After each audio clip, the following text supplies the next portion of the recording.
Pakistan steel مل سے نکالے گئے ملازمین کے بقایا جات کی ادائیگی کے لیے حکومت نے 2.87 ارب روپے کی رقم جاری کرنے کا فیصلہ کر لیا۔ یہ رقم نیشنل بینک آف پاکستان سے قرض لے کر جاری کی جائے گی۔ اس بارے میں مزید جانتے ہیں ڈان نیوز کے چیف رپورٹر ثناء اللہ خان سے۔ جی ثناء اللہ خان، بتائیے گا تفصیل۔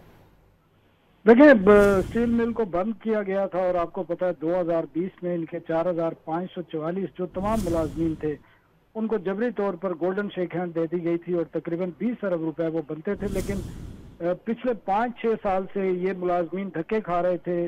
سندھ ہائی کورٹ میں بھی ان کا کیس تھا، ان کے جو بقایا جات تھے جس میں گریجویٹی کے تھے اور کچھ اور بینیفٹ تھے، تقریباً 3 ارب روپے تھے، وہ ادا نہیں کیے جا رہے تھے۔ اب صدر پاکستان کی طرف سے یہ انیشیٹو لیا گیا ہے اور انہوں نے اپروو کیا ہے نیشنل بینک کا ایک قرض جو وفاقی حکومت ادا کرے گی، اور نیشنل بینک یہ 2.87 کروڑ روپے کا قرض دے گا جس کی اپروول ہو چکی ہے۔ وزارت خزانہ نے اس کے باقاعدہ احکامات جاری کر دیے ہیں، اور جو یہ ملازمین تھے جن کے بقایا جات تھے، اس رقم سے یہ رقم ان کے جو بقایا جات ہیں وہ ادا کیے جائیں گے۔